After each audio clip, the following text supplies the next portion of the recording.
humans will access maybe less than 10% of how much the agents will access or how many agents will access. If I am a developer of B2B software, how should I be thinking about protecting my data? How do you secure agentic access when agents are going to access a lot of data at a lot more frequency and with a lot more unpredictability? MCPs have become the new resource server. One more thing that we need to constantly keep learning is starting to treat agents as colleagues and co-employees than actually just assistants. Our goal is to actually make agentic first auth and access platform as easy as like a human auth is today. A joint vision of sort of enable kind of human and non-human identities access management in one unified platform. This space is going to explode.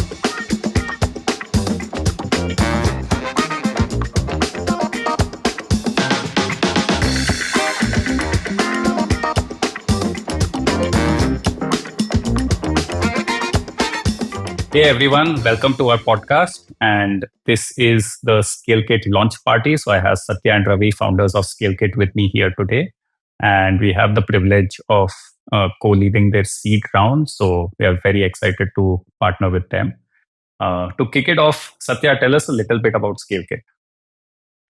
Thank you, Pranay. Thanks for having us and thanks for trusting us in the Scalekit journey. And so Scalekit is an auth and access management platform for agentic applications, right? I think in the last couple of years, there's been a ton of explosion of AI applications and agentic flows. We are securing the identity and access management platform for those applications. Let's talk a little bit more about the founding journey. And I know you have some scar tissue in this journey. So tell me about the founding journey. How did Scalekit come to be? I think we are friends for probably more than 12, 13 years. We started together a journey called PipeMog, which was a startup in integration space. This was way back in 2013. PipeMog was acquired by Freshworks in 2016. We both continued the journey at Freshworks for almost 7 years. Great set of learnings, beautiful journey going from India and the public market in NASDAQ and all that. So Ravi was part of the platform product leadership there. There was a product called FreshID. So FreshID was acting as the internal authentication and user management platform for all products at Freshworks, including Freshdesk, Freshservice, Freshchat, etc. And the founding team at Scalekit was also part of that team. So Ravi had first-hand experiences of building these auth platforms for the customers of Freshworks, and having gone through it for more than 6 years, he understood how difficult and painful it is for the developers to kind of manage and upgrade the security layer of the user identity and access management. So we took the first-hand experiences from there, and then we are building Scalekit based on those learnings. Awesome. And I love that this one's in the family. So obviously we've known each other from Freshworks for a decade, and shout out to G and Together Fund, who are our co-investors. So that's fantastic. So maybe switching gears to the market a little bit, right? What's sort of changed from the time that, Ravi, you were building kind of auth platforms to today, and what are like big swings you want to be taking? I think fundamentally, like Satya was talking about, agentic access has exploded drastically, right? So early 2020s, when ChatGPT first came in, it is all about ask a question, LLM will answer a question. But eventually, a couple of years down the line, models have improved, agentic frameworks have improved. There is this function calling, there is this tool calling. It's not just about answering a question, it's about getting a task done by an agent instead of a human doing it all the time. So what that meant was, the agents have started to use APIs and applications more than the humans. So that shifted the whole landscape of product builders. Hey, I know how to build an auth layer for humans accessing my product. I would do some sort of a password-based authentication, two-factor authentication, social login, and things like that. But then now, once agents start to access product, the whole authentication and security landscape of how do you identify the agent, how do you authenticate the agent, and how do you ensure right access to the agent to do the job it is doing. So that space has, I would say, changed the whole auth infrastructure that is needed by the product teams to build and secure either the applications that they're building or the APIs that they're building or even the agents themselves that they're building. So I think this is a fundamental shift that we have seen in the market over the last, I would say, 18 months or so. And our hypothesis it's going to make it even more drastic in the future where humans will access maybe less than 10% of how much the agents will access or how many agents will access. So this space is going to explode. And we are betting on that hypothesis saying, how do you secure agentic access when agents are going to access a lot of data at a lot more frequency and with a lot more unpredictability? So, Ravi, let's unpack that argument a little bit. So, curious to hear your take on a few things. So, first, how does the definition of a user change compared to the last decade? And how do you think about it going forward? And second, what implications does that have on auth infrastructure that builders need to be aware of? Yeah, I think the fundamental difference is how users predictably gain access to application to do a certain task. For example, a user may sign up for a CRM product and then log into that CRM product and then use that CRM product, right, with a certain privileges that he was assigned to, right? The fundamental change that is happening is now there are some autonomous AI agents either that user is building or that user is using to access the same CRM. But instead of user logging into the CRM, he wants the AI agent to access the CRM on behalf of him, on behalf of that particular human, and then get certain tasks automated or get certain tasks done, create a summary, basically get him to do his job better. So there are two fundamental aspects to it. One is humans versus non-humans. The second is the predictable nature of access versus unpredictable nature of access. What do I mean by that? Humans have a very definitive way of logging in at the beginning of their work shift, logging out at the end of their work shift. So there is usually an 8-hour period in which they log in, log out, or log in once on Monday morning or log out once on Friday evening. Things like, but AI agents are very transactional in nature. They log in hundreds of times in a minute and get their job done, log out, right? For lack of a better word. Basically, every time they transact, you need to authenticate and you need to audit why is the agent accessing this data and who is accessing it, and was this agent given permission by the user who wants to use this agent. So there are a lot of these things that complicate the whole identity and authentication of these AI agents. I think one fundamental misconception is, hey, how is this different from APIs? We always had APIs, right?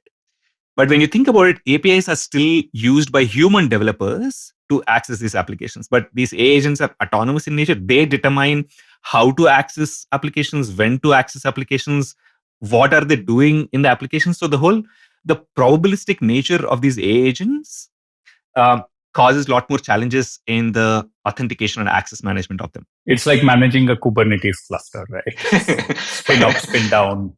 Exactly. And everything is happening automatically. You just need to deal with it the best way you can.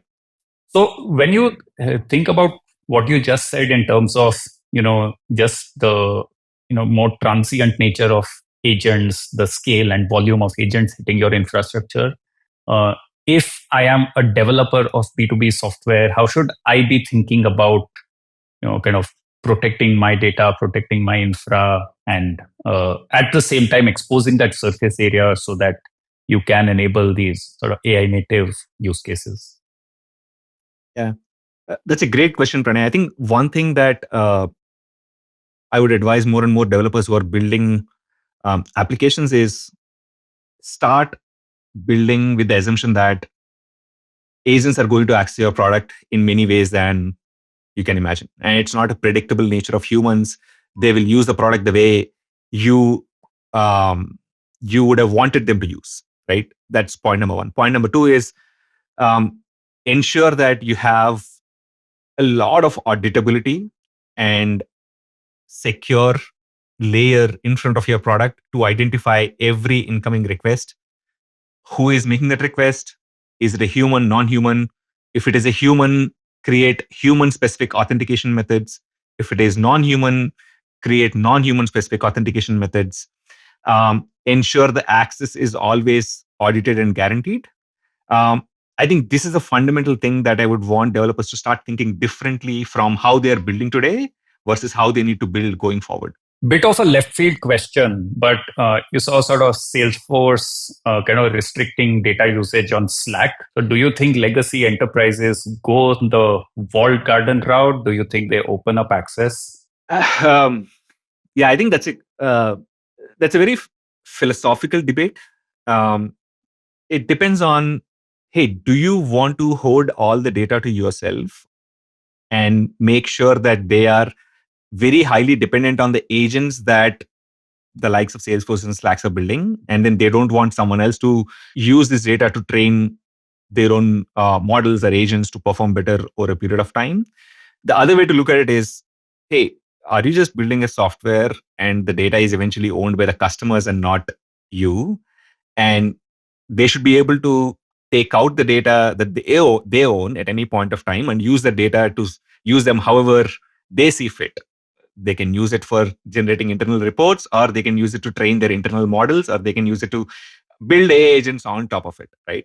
So I think there are there are merits in both sides of the coin, but I'm a huge proponent of giving access to data and then not restrict access to data, because the minute you open up your platform, I always observed that the use cases would emerge and new business models will emerge on top of that. You don't have to be very protective of the data and then say, I don't want to share my data with anyone else. So I guess coming back to Scalekit and all things auth, curious to hear your take on just product, right? So there are a lot of companies building around non-human identities. So what are some of the core differentiators, both philosophically and also in terms of product, that are thoughtful calls that you've taken? Most auth systems today, they're built for predominantly human user use cases. And like we were saying, Scalekit is kind of optimizing for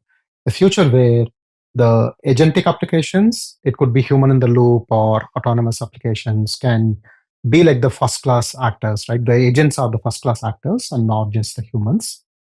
The second point is more about auth platforms are generally all or nothing. What that means is the developers have to go through like a full stack migration. So if you have to like adopt or implement an auth system, you'll have to kind of rip and replace your entire user management database, your user profiles and sessions and things like that. I think the way Scalekit is designed from day one is modular in nature. And what that means is we are offering both stateless authentication components and also stateful authentication components. Like in the stateless, the developers can continue to use their core authentication, but use our modules like an MCP auth module or probably an Agent Connect module, which is more plug and play without a rip and replace, that avoids like a full stack migration for the developers. Also, most startups, the traditional auth platforms, they're too heavy, too expensive and rigid. So Scalekit is actually taking a more lightweight, modular, fast to implement to win your first enterprise deal or to power your AI application. Those are some of the strategic differences in how we are looking at Scalekit as an auth and access platform for agentic apps. And could you maybe bring this to life with like a customer story? So I'll probably touch upon two stories. So we have one customer. I'll name it. So SwiftHub is actually using Scalekit for single sign-on as a service, where they kind of have their own authentication system in the backend, where they have their user management profile database and they have their sessions.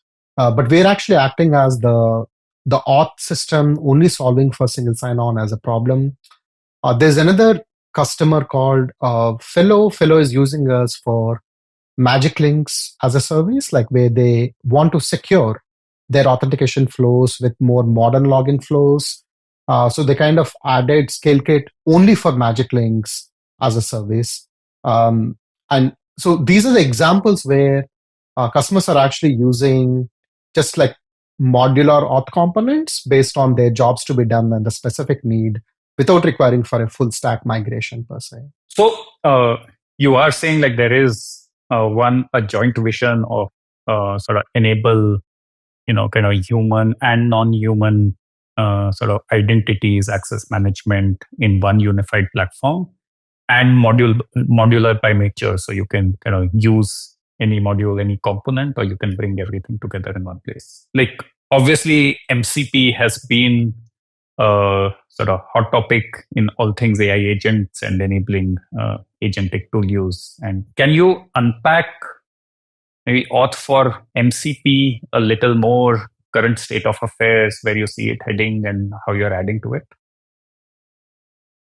Yeah. MCPs have become the new resource servers, right? I mean, earlier APIs used to be the way the data is exposed to like the clients. It could be scripts or it could be clients who are accessing the backend databases.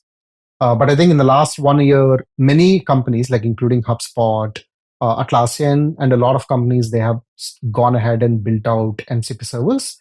Now, this is one of the ways to enable tool calling where these servers expose tools for either the MCP clients or for the agents to invoke the tools per se, right? Now, what does it mean is these resources, because they are like sharing the sensitive data, like around CRM as probably a server or maybe a HRM as like another server, you need to secure these resources, which are public. So you need an identity and an access layer to protect these public resources, right? Which are the MCP. So you need like a auth layer to secure these MCP servers.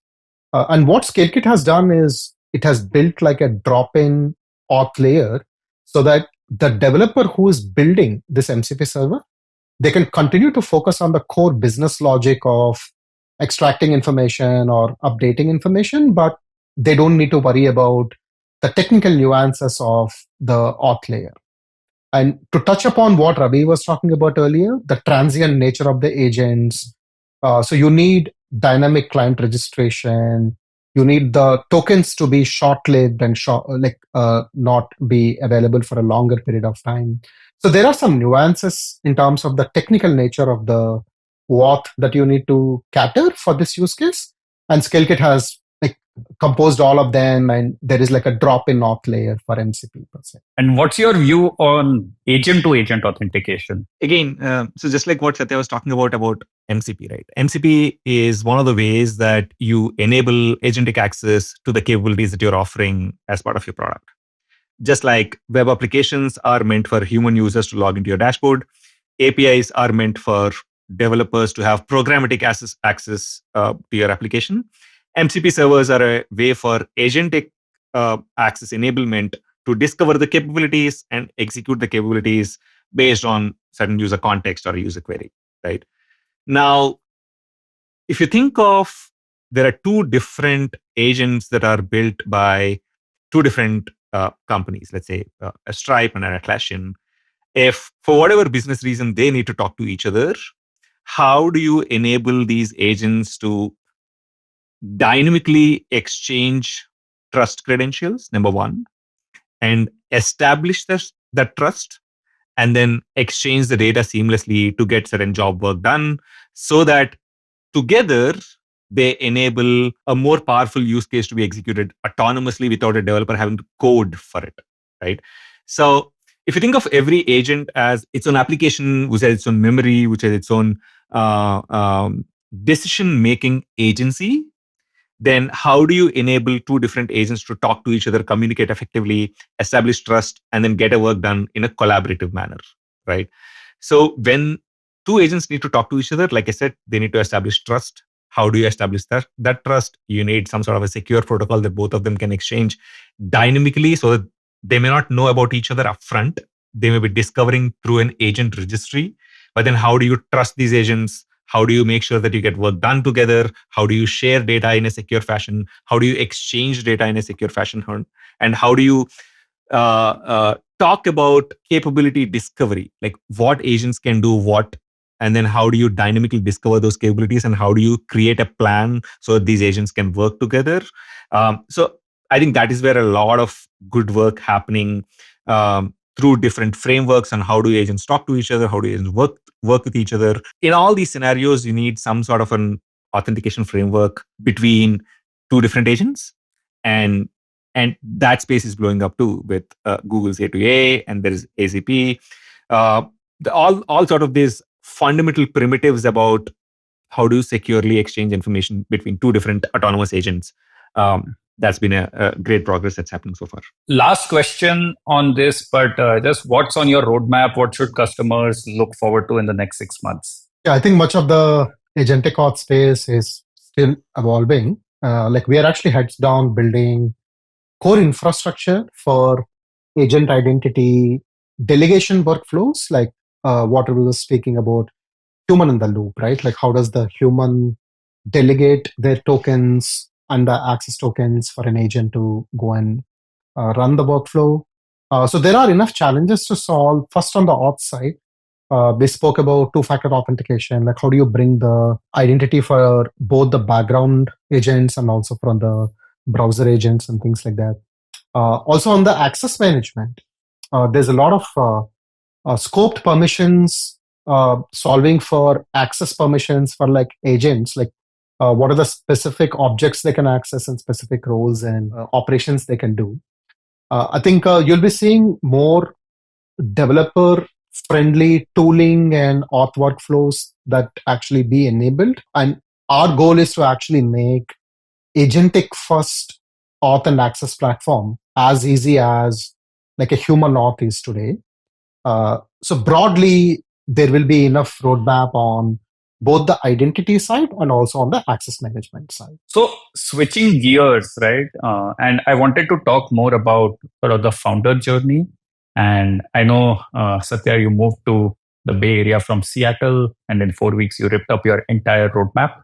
So curious to hear from you, sort of given this is the second time you're starting a company, uh, like what are the learnings from PipeMog, from Freshworks that you carry forward? And more importantly, like what are the things that you need to unlearn and kind of take a hard reset when you're building in the AI era? Thanks, Pranay. I think, yeah, I mean, the move to SF and Bay Area has been uh, pretty important for the journey of the Scalekit, because the agentic applications and the AI applications, there's a lot more disruption happening in just this 40-mile radius, and we are learning on a daily basis, right? Going back to the learnings, one of the reasons why we picked this space is for the context and the first-hand experiences. Again, the product and engineering team at Scalekit, including Ravi and the founding architects, they have a lot of context and first-hand exposure to the problems on auth and identity. So picking problems where we have like past experiences or personal pains was one thing we were looking for in our checklist of problems to be solved. Um, since AI tools are actually shipping faster, I mean, the shipping is easier with AI tools. And so more than the product mode, we are also figuring out the GTM and the distribution.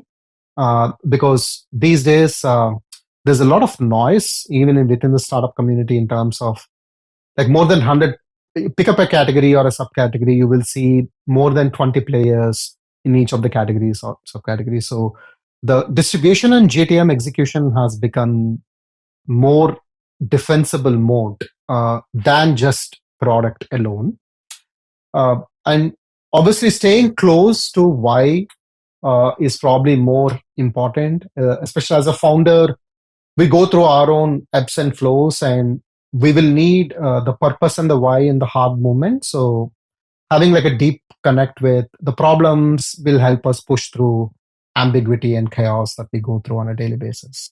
Ravi, anything to add to that? I think one of the fundamental things that I've learned through PipeMog and Freshworks is constantly be listening to what your customers, prospects, leads are actually telling you about their problems, um, and then constantly think about their workflows, their problems. How do you make their lives better through your solution, and not be so focused inward on, hey, my solution is great, I'm adding this feature and that feature, but then constantly thinking about customers' perspectives, their workflows, their day-to-day use cases. I think that's been one biggest learning. And even our shift towards agentic authentication came from the same experience, because our customers constantly kept on asking about, hey, I'm building an MCP server. How do I build an auth layer for it? And then once we saw a pattern where multiple customers reached out to us with the same problem, we realized that, hey, there is a problem here. We need to help them with a simpler solution than what is available in the market. So again, being super focused on the customers will help you prioritize, will help you understand the market realities, will help you build a better product and solve real problems for your customers, rather than whatever hypotheses that you may be building in your own mind. And maybe the last part was, as I asked, what are the things you believe you need to unlearn? Again, I think one thing, I wouldn't say unlearn, but I would say more learn. We are figuring out the distribution and the GTM for Dev 2. See, what we learned in the past was more for a business application. Like, how do you distribute and take a business application to the market? Like the B2D, which is the famous of business to developer, is a completely different ball game when it comes to what sort of growth experiments would you do. You need to be more community led, especially developers don't like products to be sold. So you need to be coming out more as their uh, subject matter expert and a well-wisher, and give them more neutral decisions, right? In terms of, hey, choice one for this optimization, choice two for this optimization, that brings credibility up. So not being salesy, but at the same time figuring out developer-led growth and community-led growth is something like a completely new ball game for us at Scalekit. Um, I would say that. And second, establishing the credibility in the US, right? I mean, obviously, it's a big switch for us from being a Bangalore based company to a Valley based company. Now, we're also going through our own journey of establishing local founder networks and the local communities so that we actually be plugged into those conversations and we are in the know of whenever there is something more disruptive happening. We probably hear it early in the cycle so that we can update our own roadmap and make adjustments to how we are planning to change the direction of the company as well. And one more thing that we need to constantly keep learning is starting to treat agents as colleagues and co-employees than actually just assistants, because built right, they can unlock really 10x productivity, and accelerate your um, product shipping velocity by a huge degree. So I think that is one conscious decision that we started to make over the last 6 to 12 months, which is constantly ensuring that, hey, you have a colleague that is sitting with you, who can brainstorm with you, who can work with you, who can accelerate your learning. I think that is a very powerful mindset shift that we had to make. Awesome. This has been fantastic. But so, where can people find out more about Scalekit? And are there roles you are recruiting for? If so, what are those? And what's the best way for potential candidates to get in touch with you? The website is scalekit.com. Developers can know more about our products at docs.scalekit.com. That's the place where we have free access to the products. In fact, one of the foundations of Scalekit is also the start is always free. Like, it's a very generous free plan. So please check out scalekit.com and docs.scalekit.com. We are recruiting for developer growth roles in the US, like especially in the Valley. So if you are coming from a developer advocate or maybe a developer who likes to interact with other developers, that's one space we would love to talk to some folks. based in the Bay Area. Awesome. This has been fantastic. Thank you so much, Satya, Ravi, and look forward to all the exciting updates and building this company together. Thank you so much, Pranay. Thanks for having us and all your trust. Thanks, Pranay. If you like this episode of Zero to Infinity, there are so many more that you must check out. If you like Indian startup content, hearing about founder journeys, or knowing more about emerging sectors that we're investing in, Zero to Infinity is the channel that you need to subscribe to.